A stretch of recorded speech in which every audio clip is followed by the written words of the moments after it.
ایک بات یہی عرض کر دی کہ وہی تجویز جو ہے یہ پریشانی کا جڑ ہے، لیکن اللہ سے عافیت مانگتا رہنا اور عافیت بھی گڑ گڑا کر مانگے، کیونکہ دعا وہی قبول ہوتی ہے جو گڑ گڑا کے مانگتا ہے آدمی۔ ان اللہ یحب الملحین فی الدعاء، اللہ تعالیٰ اس آدمی کو محبوب بنا لیتے ہیں جو گڑ گڑا کے دعا مانگتا ہے، آنکھ سے آنسو بھی بہ رہے ہیں، دل بھی دھڑک رہا ہے اور ہاتھ کو بس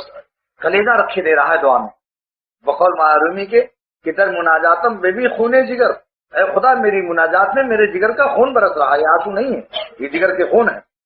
پانی تھوڑی ہے، آنسو جو نکلتا ہے یہ پانی نہیں ہے، جگر کا خون ہوتا ہے۔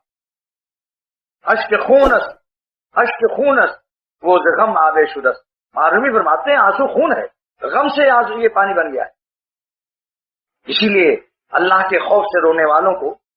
شہادت کا درجہ دیا گیا ہے، شہیدوں کے خون کو اللہ نے اپنے خوف سے رونے والوں کے آنسوؤں کو برابر رکھا ہے ہم وزن، کیونکہ وہ بھی خون بہا، یہ بھی خون ہے، پانی کی شکل ہے بس خالی۔